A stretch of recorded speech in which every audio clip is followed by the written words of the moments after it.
My approach personally to dog training is always freedom for the dog to choose the direction he wants to go. I supply the consequence to his choice. So in other words, whenever we are faced with, and let's say we're faced with a situation where the dog can choose, for example, to jump on Aunt Mary or not. Door number one is jump on Aunt Mary.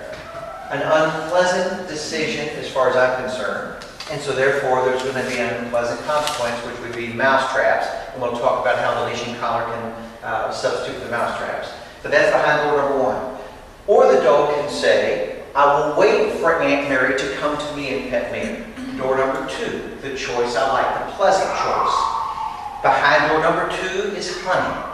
So our dogs are free to choose which door they want to open. We don't block door number one. I don't hold back my dog from door number one to prevent him from sticking his nose in a trap. I would rather him, the dog, to experience the result of his decision. Now, we're talking about the primary form of learning in this dog's life, we know, life we deal with. The heuristic process, trial and error. Open door one, jump on Aunt Mary. It's not going to ruin my day if you do that. It's going to ruin yours. So when you jump on Aunt Mary, I'm going to bite you the leashing collar, the mousetrap. Is it personal? No. Remember, I can be calm and firm, pleasant and firm at the same time. So he opens door number one, jumps on Aunt Mary, I bite him with the leashing collar. And now, after the bite, he reconsiders on loose leash. Again, he's faced with the two doors, door one or two. He said, well, you know what? I think I'm going around the back side of Aunt Mary and jump on Aunt Mary again. Okay, I'm not going to stop you from doing that. And when he tries to get around Aunt Mary and jump on Aunt Mary, he's going to get two mouse traps. Chip him on that leash. And again, he pauses and thinks. He said, faced again with the two doors. I'm just going to wait for a moment and see what happens. I won't jump on Aunt Mary. Door number two. Now I'm going to make sure I go out of my way and give him some honey. Good boy. That's what I'm talking about. But if he decides, don't want to get, go for it.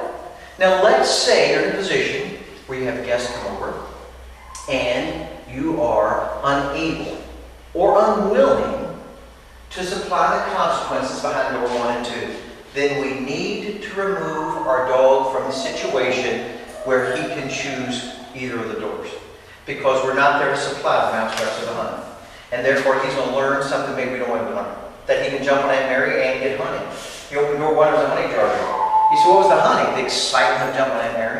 Aunt Mary trying to placate him by petting him and pushing him off maybe. Oh, that's stabling the door. And let's say he, when I'm not there to supervise, worked very hard not to jump on Aunt Mary. He said, this is tough, she's here, but I'm not going to jump on her. And nobody steps in to pet him. He said, I opened door two or three times. There's nothing there anymore.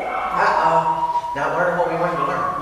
So we keep in mind, if we're unable or unwilling to supply the consequences, put him away.